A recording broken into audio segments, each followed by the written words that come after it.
అదే RTV app వార్తల్ని క్షణాల్లో చదివే అవకాశం ఉంటుంది. ఒక న్యూస్ పేపర్, ఒక టెలివిజన్ ఛానల్ మీ చేతుల్లో ఎప్పుడూ ఉంటాయి. ఈ రాష్ట్రంలో అధికారంలోకి వచ్చిన తర్వాత ఏ ముహూర్తంలో కూటమి ప్రభుత్వం వచ్చిందో తెలియదు, కానీ ఈరోజు అన్నీ కూడా రైతు వ్యతిరేక విధానాలతోనే ఈ ప్రభుత్వం కూడా ముందుకు పోతా ఉంది. 2024 జూన్ తర్వాత రైతుల యొక్క పరిస్థితి చాలా దారుణంగా కూడా మారిపోయింది. వారి యొక్క జీవితాలే రైతులు కావచ్చు, రైతు కూలీల యొక్క జీవితాలు కూడా చాలా అగమ్యగోచరంగా కూడా తయారు కూడా అయిపోయింది. గత సంవత్సరం కూడా ఎక్కడ కానీ రైతుని గురించి కానీ ఆలోచన చేయలేదు. గత సంవత్సరంలో కూడా ఖరీఫ్ కావచ్చు, రబీ కావచ్చు, అతివృష్టి అనావృష్టి వలన పెద్ద ఎత్తున దెబ్బతిన్న వారిని ఆదుకునే మాత్రం దాఖలాలు కూడా లేవు. గత ఖరీఫ్లో కూడా, ఈ ఖరీఫ్లో అయినా కూడా ఏదో జూన్లోనే అంటే అర్లీగా రెయిన్స్ వస్తే ఏదో రకంగా రైతుకు ఉపయోగకరంగా ఉంటుంది అనుకుంటే, జూన్ 10 తర్వాత ఆగస్టు 10-15 తేదీ వరకు కూడా ఎక్కడ కానీ వర్షాలు రాని పరిస్థితి కూడా. అటువంటి పరిస్థితుల్లో ఆదుకోవాలని చెప్పి నిర్ణయం తీసుకునేదే కాకుండా ప్రతి చర్య కూడా రైతు వ్యతిరేకంగానే ఈ ప్రభుత్వం అనేది కూడా వ్యవహరిస్తుంది. కాబట్టి రైతుల పరిస్థితి చాలా దారుణంగా కూడా తయారైంది. అందుకోసమే చాలా మార్లు కూడా చాలా అడ్వాన్స్గా కూడా ఖరీఫ్ సీజన్ ప్రారంభంలోనే, అంటే జూన్లో కావచ్చు, జూన్ చివరిలో కానీ, జూలైలో కానీ, ఆగస్టు మొదటి వారంలో కూడా ఈ ప్రభుత్వాన్ని, రైతుల యొక్క పరిస్థితి, ప్రభుత్వం వ్యవహరిస్తున్న తీరు, మరీ ముఖ్యంగా వ్యవసాయ డిపార్ట్మెంట్ వ్యవహరిస్తున్న తీరు, ఇవన్నీ పరిస్థితులను కూడా ఈ ప్రభుత్వానికి కూడా ఒక హెచ్చరిక కూడా చేయడం జరిగింది. కానీ ఎక్కడ కానీ అవన్నీ కూడా పట్టించుకునే దాఖలాలు లేవు. కాబట్టి ఈరోజు ప్రతి ఒక్కటి కూడా విత్తనాల దగ్గర నుంచి, ఎరువుల దగ్గర నుంచి ప్రతి ఒక్కటి కూడా ఒక సమస్యగా కూడా తయారైంది కూడా ఈరోజు రైతుల యొక్క పరిస్థితి కూడా. మరీ ముఖ్యంగా కూడా ఈరోజు పరిస్థితి అనేది కూడా విత్తనాలు ఇవ్వలేకపోయినారు సరైన టైంలోనే. ఎక్కడ కానీ కనీసం ఇదన్నా కూడా యూరియా అన్న ఇస్తారంటే, ఎరువులన్నా సప్లై చేస్తారంటే వర్షం వచ్చినప్పుడు ఎరువులు కూడా ఇవ్వలేని కూడా పరిస్థితి కూడా. మేము గతంలోనే చెప్పాము కూడా, ఈరోజు యూరియా అనేది కూడా రాష్ట్రంలోనే, మరీ ముఖ్యంగా అనంతపురం లాంటి జిల్లాలో అసలు సాగే కాలేదు. అర్ధానికి అర్థం 8.5 లక్షల ఎకరాలు సాగు భూమి అనంతపురం జిల్లాలో ఉంటే కేవలం 4,30,000 మాత్రమే ఇంతటి వరకు కూడా సాగేయండి. కానీ యూరియా మాత్రం 30,000 మెట్రిక్ టన్నుల యూరియా కేవలం అనంతపురం జిల్లాకే, ఎవరికి ఎప్పుడు రానంత జిల్లాకే కేటాయించామని చెప్పారు. కానీ ఎక్కడ ఉందో కూడా తెలియని పరిస్థితి కూడా. ఈరోజు అన్నీ కూడా మేము మొదటి నుంచి కూడా చెప్తానే ఉన్నాం. ఎంత డిస్ట్రిబ్యూటర్ల దగ్గర నుంచే యూరియా అనేది కూడా మాయమవుతూ ఉంది. డిస్ట్రిబ్యూటర్ల దగ్గర నుంచే, అంటే ఆ రోజు ప్రజాప్రతినిధుల అండతో, అధికారుల అండతో ఈ డిస్ట్రిబ్యూటర్లే ఇతర జిల్లాలకు, ఇతర రాష్ట్రాలకు కూడా మళ్లించినారు. చర్యలు తీసుకొని అంటే ఎక్కడ కానీ చర్యలు తీసుకోలేని పరిస్థితి కూడా ఈరోజు కూడా. విత్తనాలన్నా ఇమ్మంటారు. ఇప్పుడు ఆలస్యంగా వర్షాలు పడినాయి 2 నెలల తర్వాత, కొత్తగా విత్తనాలన్నా ఇమ్మంటారంటే విత్తనాలు కూడా ఇవ్వలేని పరిస్థితి కూడా. పోయిన సంవత్సరానికి కూడా ఖరీఫ్ది, రబీది కూడా ఇన్పుట్ సబ్సిడీ, ఇన్సూరెన్స్ మొత్తము అది కూడా ఇవ్వలేదు. ఇవన్నీ అంటే దాని గురించి కూడా ఎవరు కానీ మాట్లాడలేని పరిస్థితి కూడా. ముఖ్యమంత్రి గారి దృష్టికి కూడా తీసుకొని పోయారు.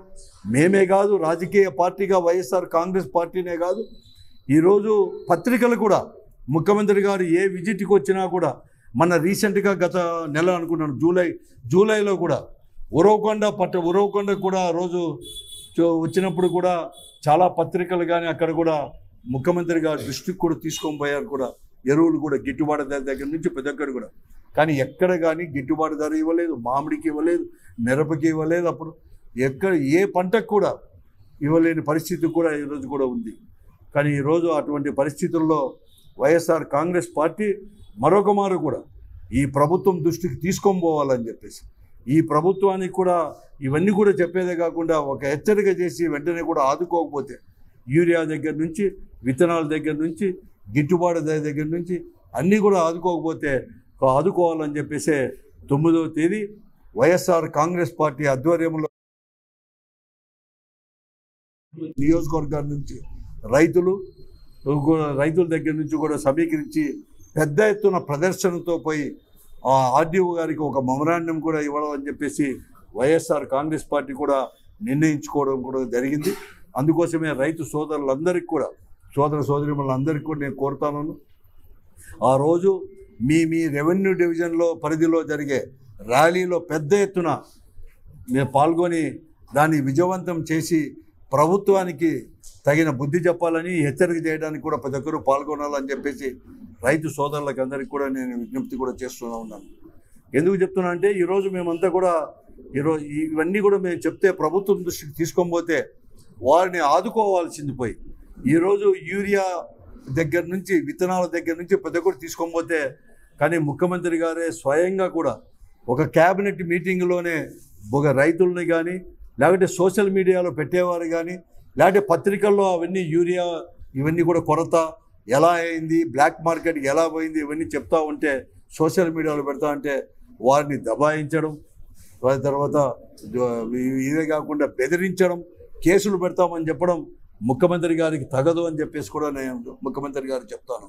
నేను ఈ పొద్దు ముఖ్యమంత్రి గారిని ఒకటి అడుగుతున్నాను, ఎలా పోయింది ఈ పొద్దు 2 మాసాలు అయింది కదా, జూన్ నుంచి మామూలుగా జూన్ 10వ తేదీ నుంచి ఆగస్టు 10-15 తేదీ వరకు ఎక్కడ కానీ వర్షాలే లేవు. రాష్ట్రంలో కూడా తక్కువ వర్షాలు కూడా పడినాయి, ఎక్కడ పడలేదు. విత్తనమే వేయలేదు, వరి నాట్లు వేయలేదు ఎక్కడ. అటువంటిదప్పుడు మీరు యూరియా సప్లై చేసిందంతా కూడా ఎక్కడికి పోయింది? నువ్వు ఈరోజు సోషల్ యాక్టివిటీస్నో లేకుంటే పత్రికల్లో వచ్చిన దానివల్ల లేకపోతే రాజకీయ పార్టీలో రాజకీయ నాయకులు వారంతా కూడా మేము మాట్లాడితే వారిపైన చర్యలు తీసుకుంటామని, కానీ మీకు దీనికి కారణమైన మీ వాళ్ళని అడగండి, మీ మంత్రిని అడగండి, మీ వ్యవసాయ శాఖ మంత్రులను అడగండి, మీ అగ్రికల్చర్ కమిషన్ అడగండి, జిల్లాలో ఉండే జాయింట్ కమిషన్ అడగండి, ఈ రాష్ట్రంలో ఉండే డిస్ట్రిబ్యూటర్లు ఎరువుల డిస్ట్రిబ్యూటర్లను అడగండి. వారు చెప్తారు ఎక్కడ పోయిందని చెప్పేసి. వారిపైన కేసులు పెట్టండి. వారి యొక్క ఆధ్వర్యంలోనే ప్రజాప్రతినిధుల అండతోనే, ప్రజాప్రతినిధుల అండ ఉంది కాబట్టే ఈరోజు డిస్ట్రిబ్యూటర్లు కూడా బ్లాక్ మార్కెట్కు తరలించారు. ఈరోజు మేమంతా కూడా ఈ దృష్టికి తీసుకొని చిన్న చిన్న వ్యాపారస్తుల దగ్గరికి మీరు పోతున్నారు. ఎరువులు అమ్ముకునే వారి దగ్గరికి పోయి విజిలెన్స్ అనేది కూడా మీరు దాడులు చేస్తున్నారు. వారు కాదు, వారికి ఎరువులు చేరడానికి ఆ అంగళ్ళకు కూడా ఆ షాపులకు కూడా ఎరువులు చేయడానికి డిస్ట్రిబ్యూటర్లకు కొద్దో గొప్ప ఎంఆర్పీల కంటే ఎక్కువ సమర్పించిన తర్వాతనే అటువంటి షాపులకి అటువంటి ఎరువుల అంగళ్ళకు మాత్రమే మీరు ఎరువులు సప్లై చేశారు ఈరోజు డిస్ట్రిబ్యూటర్లు. ఆ డిస్ట్రిబ్యూటర్లు అంత ధైర్యంగా చేస్తున్నారంటే అధికారుల యొక్క అండ ఉంది. అధికారుల యొక్క అండ ఉంది అంటే ప్రజాప్రతినిధులు వారందరూ కూడా కలిసే ఇవన్నీ కూడా చేస్తున్నారు. మీ మంత్రి దగ్గర నుంచి ప్రతి ఒక్కరి వరకు కూడా నీకు కూడా ఆ సొమ్ము అందిందని మేము ఈరోజు చెప్తూ ఉన్నాము. లేకుంటే ఎందుకు ప్రభుత్వం ఉదాసీనంగా ఉంది? వారి పైన చర్యలు తీసుకుండా ఎరువులు కావాలని అడిగిన రైతాంగం పైన కానీ వారికి సపోర్ట్ చేసే ఎవరైనా కానీ సోషల్ మీడియాలో పెట్టిన వారిపైన కేసులు పెడతామంటే దీనిలో ఏం అర్థం చేసుకోవాలని చెప్పి ముఖ్యమంత్రి గారు అని చెప్పి మేము ప్రశ్నిస్తున్నాం. నువ్వు ఈరోజు వస్తున్నాం, వీళ్ళని కాదు కేసులు పెట్టాల్సింది, మీ వాళ్ళపైన కేసులు పెట్టు, మీ మంత్రి గారిపైన కేసులు పెట్టు, మీ అధికారులపైన కేసు పెట్టు, వారికి ఎవరికి సంబంధాలు ఉన్నాయో ఆ ప్రజాప్రతినిధులపైన కేసులు పెట్టు. అంతేగాని నువ్వు మా పైన కాదు నువ్వు కేసులు పెట్టాల్సింది, మీ వాళ్ళ వల్లే ఇది రోజు ఇవన్నీ కూడా అయింది అని చెప్పి నేను చెప్తున్నాను. ఓ దిక్కు అనేది కూడా నేచర్ అనేది కూడా చిన్న చూపు చూస్తే అధికారంలో ఉండేవారు మీరు, మీ వల్ల ఈ పరిస్థితి కూడా ఉంది తప్ప మరొకటి కాదు రైతుల యొక్క పరిస్థితి అని చెప్పి హెచ్చరిస్తున్నాను. అందుకోసమే రైతాంగం అంతా కూడా 9వ తేదీ తప్పకుండా కూడా అందరూ కూడా రైతాంగం కూడా ర్యాలీలో కూడా వైఎస్ఆర్ కాంగ్రెస్ పార్టీ ఆధ్వర్యంలో ఏదైతే ర్యాలీలు జరుగుతూ ఉందో అందరూ రావాలని చెప్పేసి కూడా ప్రతి రెవెన్యూ డివిజన్లో పాల్గొనాలని చెప్పేసి రైతాంగానికి కూడా జిల్లాలో ఉండే రైతాంగానికి అంతా కూడా మేము పిలిపిస్తాం.